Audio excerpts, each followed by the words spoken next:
So, how do you program for Gen Pop clients? Smooth segue. 3 sets of 10 to 12. Yeah. Four exercises, 3 sets, 10 to 12. Push, pull, leg, abs.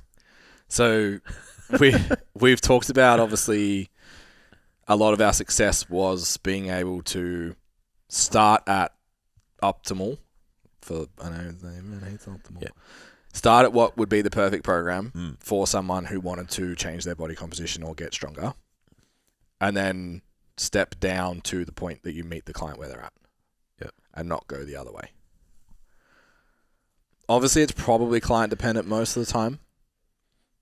But thinking back to like the coaching Gen Pop clients on the gym floor, what was the most common things that you would need to pull out?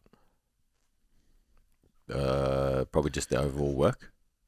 Yeah. Like the amount of... Just volume. Yeah. Because it's like I never really shied away from any exercise. Like, if I wanted to give someone an exercise, like I wasn't like, oh, this isn't for someone who's new to the gym. Yep. You know, like I didn't have a strict like beginners only do these movements. You know. Yeah, outside the barbell movements, I would agree. Like even then, it was like... Yeah, but we were progressing them up, so it's not like... We had a chain of progression for a squat, for example. Yeah, but I wasn't taking things out because it's just like, for beginners, typically they're not going to go to the gym as often. Mm-hmm. So then you got less days to make, to fit things in.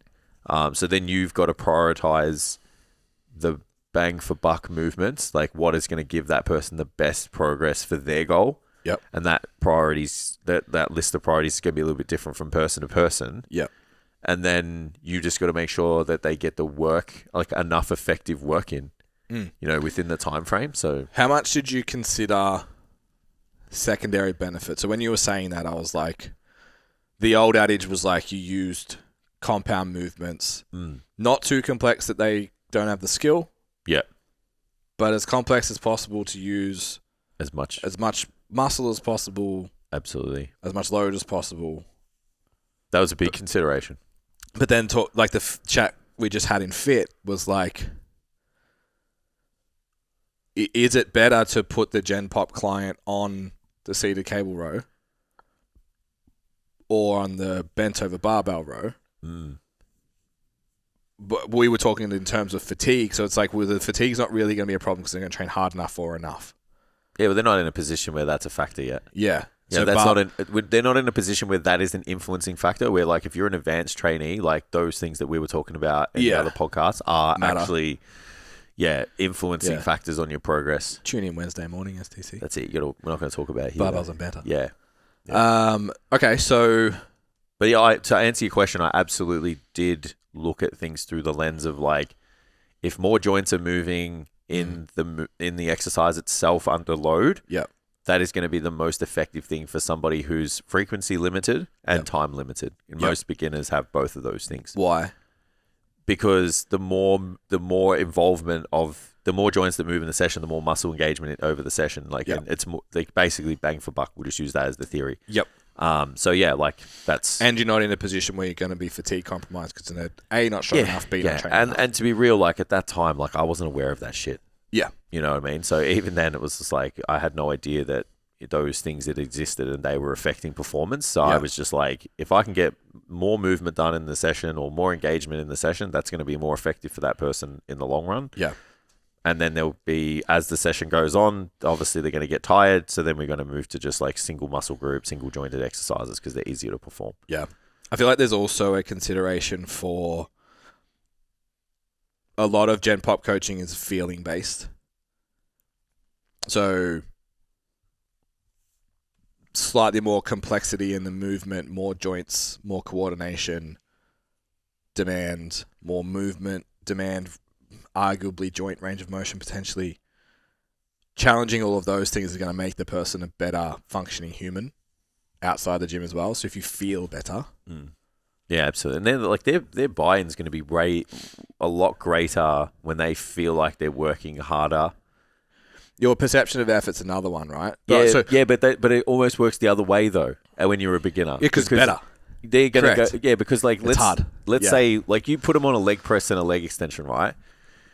and it's like, yeah, they feel themselves working, but like they're gonna think the barbell squat's better. Yeah, because it's harder. Agreed. You know, would they get? I'm not trying to burrow people into like making people barbell squat who shouldn't, because we did the leg press and leg extension thing until they could. You know, we used obviously goblet squat and all that kind of shit beforehand. But yeah, those complicated exercises, those multi-jointed movements where it takes a motor learning demand and a like coordination demand to complete the task. Like the person's going to go, well, if I do these things and I get better at them, I'm going to get better results. Yeah. And then I think if you're in there to lose weight, which is what most people go into the gym for, we think body composition. They're there to lose weight. Losing weight in their head means a thing. Yeah. Yes, it's look better. Yes, its scales go down, but it's also a feeling. So if you do a reverse lunge and then in 6 weeks' time they get down on the ground with their kid or their do whatever, like that step, they're like, fuck, the gym's really paying off. Yeah. Not that they went in there for that, but it's like veggies, pasta, sauce stuff. Of course. It's like, we could do a single leg press. Yep. But if I can teach you to get up and down off the floor without you knowing, and then you feel it, you're like, oh, it's amazing.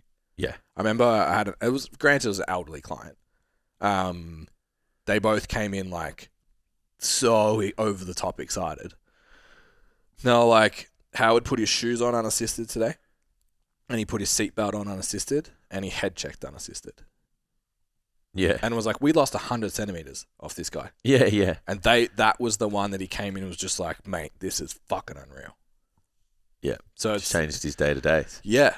Yeah, like granted, he was 70, but like same application to the 35-year-old that hasn't done any exercise since they were 13. Like being able to do that, those little things, carry the shopping and hip and shoulder the fridge. Yeah, the secondary benefits of the primary pursuit are still worth it. Because I was even thinking like, I'm actually physically feeling okay at the moment in the cut. Until about 5 p.m.